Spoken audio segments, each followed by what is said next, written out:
My preconceived notions of where one of my favorite bathroom accessories is derived has rattled my world in a good way. Let's welcome Brian Wheat, owner of Common Joy. And if that name doesn't give it away, tell everyone what you grow. I grow Loofah gourds and turn them into sponges. So. Okay, gourd blown, because I'm thinking that loofahs came from the sea. I love that pun, by the way.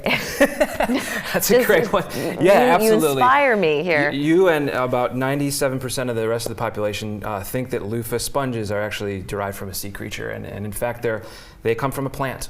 So. Grown right here in the Lowcountry. Right here in the Lowcountry. May I say, though, with a name like Brian Wheat, you almost have to be a farmer. Kind of. It's a natural. Yeah, it's a I'm sure you've heard that one before. Absolutely, too, right? Yeah. Well, walk us through. First of all, what is a loofah? So a loofah, as we know it, is a sponge that people typically use in the bathroom, and we'll talk about uses in just a moment. But it comes from a gourd in the cucurbit family, which is the same family as watermelon, squash, zucchini, pumpkins, you name it, cucumbers. So it grows, on a vine, and we'll trellis them. We grow them on John's Island, and they look like this while they're growing. This is a late season one, but kind of looks like a big zucchini. Yeah, right? It really does. And so once they mature, can I hold sure, it? yeah. I mean, it is heavy. It is. Size, yeah. How long does it take to grow one of these? Roughly 180 to 200 days. So it's a very long growing season, and they love the heat. It's a subtropical plant in its origin, so fits very well in our environment. Yeah, and does it require a lot of watering? Does it require they're fertilizer? Bulletproof. Is that really? Yeah, you can't kill them. Fantastic. So not a lot of water, not a lot of inputs. So once it reaches its full growth, then you pick them, and then what happens? Yes, we'll harvest these, between sometimes starting in late July, early August, and all the way up until the first frost.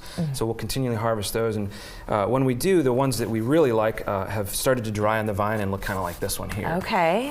So from there, we'll process them and go through a few stages until we get to the end product that you see here. And so speaking of processes, how did you happen upon Loofah? I mean, you've actually been in the studio before. I've interviewed you under other pretenses, and now you've adopted since 2017 this business, Common Joy. So how did you find and discover Loofah and decide to make this your passion? It's funny, sometimes I call it a spite business because a friend of mine said it was a terrible idea. And but I worked with an organization called Lowcountry Local First, and I trained new and beginning farmers through the Growing New Farmers program there.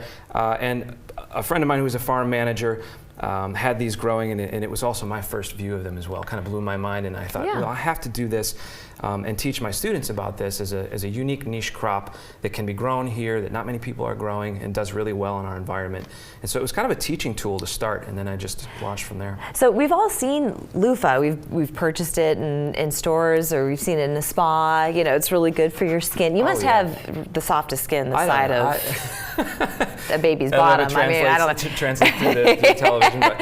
Right, but when you discovered Loofah and that you can grow it right here, where did we ever get them from before this? Where did Loofah normally come from? Most of the Loofah that's available commercially in the United States comes from overseas, and so it's very popular in Southeast Asia and then also South America. But at the time when I started growing these, there was only one other farm in the United States that grew these, and I am one of very few in the United States and the only commercial Loofah farm in South Carolina. And what sets you apart from, say, the overseas farmers is that the way in which you don't treat the Loofah. Correct, yeah. So some of the Loofah that you'll get in stores commonly will have they'll be a lot harder. We find that ours are much softer. We minimally process them. I do douse them in a light bleach solution to sort of clean them up and prevent any further mold or anything like that from growing. But very minimal processing.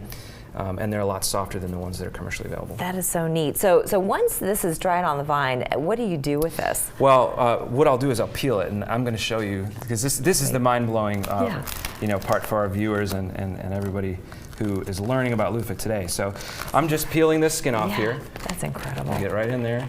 And it's very thin skin, so it's fairly really thin skin, yeah. And I do this, to thousands of them, so you can imagine how much time this takes. All by hand. But once you peel the skin off, what you're left with inside is this fibrous interior, and it does smell very planty, very vegetable. It does. But this fibrous interior is left on the inside, of this gourd, and it's very light. I mean, if you can feel it. It's oh, it is. It's light, like right? air. Yep. That's incredible. All dried out and ready to go. Let me ask you this. Can you eat this? I know it sounds like a stupid question. No, it's a but wonderful question, yes. Do they have medicinal purposes? So yes and yes and yes. Oh. So you can eat these when they're much smaller, about an inch in size. Okay. They're very popular. They're often referred to as charai squash, so popular in Indian cuisine.